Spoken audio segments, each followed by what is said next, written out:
Ramazan ayının 21-ci gecəsində Əli əleyhissalam ölüm yatağındaydı. Əli əleyhissalamın ağır vaxtı idi. Rəngi elə saralmışdı ki, səhabələrdən biri deyir, dəsmal bağlamışdılar alnına, sarı dəsmal. Mən girəndə bilmədim ki, dəsmalla üzünün rəngini bir-birindən ayıranmədim. O qədər vəziyyəti pis idi ki, tez-tez gözü yumulurdu, özündən gedirdi. Özünə gəlirdi, nəsə danışırdı, yenə özündən gedirdi. Bu hal davam edirdi. Bir də gördülər, ağa yenə gözünü açdı. Gözün açanda sağa sola baxdı, dedi ki, Abbas hardadır, Əbülfəz hanı? Çox balaca idi Həzrət Əbülfəz olar. Ondan sonra yenə gözü yumuldu. Birazdan özünə gəldi, yenə soruşdu ki, bəs Əbülfəz hanı? Abbas hardadır? Dedilər, ağa, o biri otaqda alnını divara qoyub ağlayır, sənə ağlayır. Zeynəbə baxdı, xanım Zeynəbə. Dedi, Zeynəb, get Əbəlfəzlini çağır gəlsin. O gəldi, dayandı ağanın başının üstündə. Yenə gözün açdı, dedi, bəs Hüseyin hardadır? Dedilər, ağa ayaq tərəfdədir, ayaqlarından öpür ağlayır. Dedi, çağırın, gəlsin yanıma. Gəldilər, ikisi də dayandılar Əli əleyhissalamın başının üstündə. Bunu siz neynədi? Həzrət Əbəlfəzin əlini götürdü, bir də İmam Hüseynin əlini. Onların əllərini birləşdirdi, İmam Hüseyin ağaya bir söz demədi. Üzün tutdu Həzrət Əbəlfəzlə, dedi ki, oğlum sənə vəsiyyətim budur ki, ölənə qədər Hüseyni tərk eləmə. Həmişə Hüseynlə ol, Hüseynin yanında ol.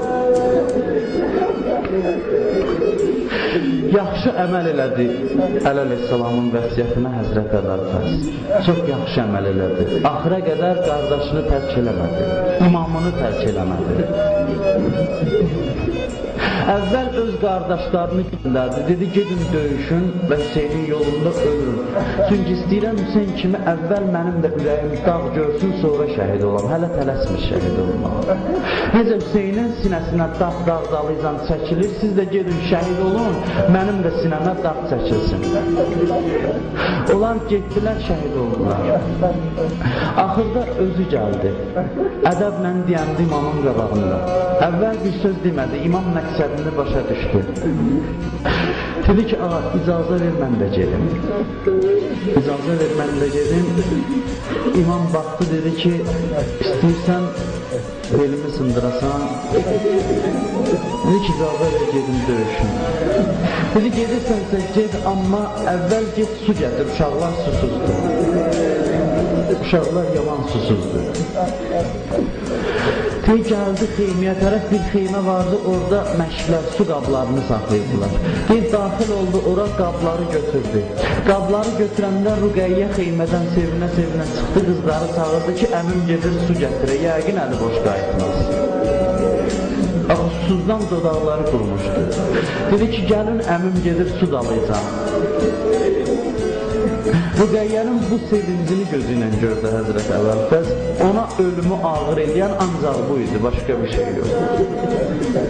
O zaman ki, su qabları ilə qaydırdı, tələsə-tələsə Rüqəyyəyə suyu çatdıra, atdan yerə salanda onda çox narahat oldu ki, uşaqların gözü yoldadır. İmam Hüseyin ağa heç kəsin başının üstündə bu sözü demədi. Dedi, əl-an inkəsərə zəhri, indi belim sındı mənə. Sənin şəhid olmağımdan mənim belimi sındırdılar. Bir dənə onun başının üstündə bu sözü dedi. Anası Ümmülbənin Mədinə şəhərindəydi.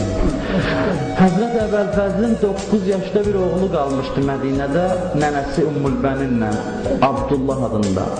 Deyir, onun təzə paltarları var idi, deyirdi ki, bu paltarları atam gələndə giyinəcəm, atam qaydanda giyinəcəm.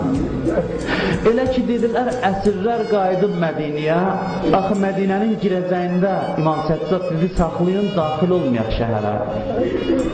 Elə ki, eşitdilər Mədinənin girəcəyində əsirlər dayanıb, o uşaq getdi, təzə paltarların giyindi ki, atam deyəsən səfərdən qayıdır. Ümmülbənin onun əlindən tutub, tələsə-tələsə gəlirlər karvana tərəf, əsirlərin karvanına tərəf. Bir nəfər bir Allah gördüm Ümmül Bənin gəlib, ölümə dedim, necə deyim ki, sənin 4 oğlu şəhid elədilər. Necə deyim sənin Əbəlfəzli şəhid elədilər.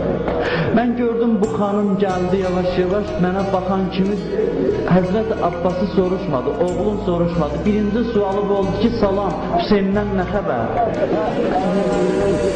Deyim, mən bunu görəndə başıma aşağı saldım, dedim, xanım, başın sağ olsun, Hüseyni şəhid elədilər.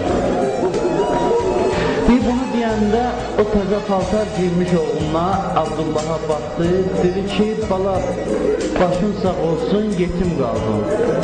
Dedim, xanım, mən sənə Hüseynin şəhadət xəbərini verdim, Əbəlfəzlin şəhadət xəbərini vermədim. Dedi, yox, mən oğlumun qeyrətini bilirəm, mümkündür Hüseyin şəhid ola, Əbəlfəz sağ qala, bu mümkündür. Amma bəziləri başqa söz yazıblar elə ki, gözü Zeynəbə sataşdı, Zeynəbin ağaran saçlarını görəndə uşağa dedi ki, atı o şəhid ediblər, Hüseyin şəhid olur. Getdi Bəqi qəbristanına, torpağı götürürdü, tökürdü, başına ağlayırdı. Deyirdi, ay Kərbəlada olanlar, mən orada olmamışam, amma danışırlar ki, əvvəl mənim oğlumun sağ əlini kəstilər, elə deyə yox. Sonra sol əlini kəstilər, sol əllərini, sonra gözlərinə ox vurdular, alnına zərbə deyəndə mənim oğlum aslan düşdü yerə. Ey kəş o yerə düşəndə mən olaydım, oğlumun başını alardım dizinimin üstünə ki, başı yerə düşməsin. Bu yerdə deyirlər Zeynəb gələrdi, gəldi, baxdı, dedi, bu mətləbi bil, yanma çox fəraqinə. Ümmül Bənin yerə yıxılmadı, aldı anam quzağına. La havlə və la qüvvətə illa billah, əl-aliyyil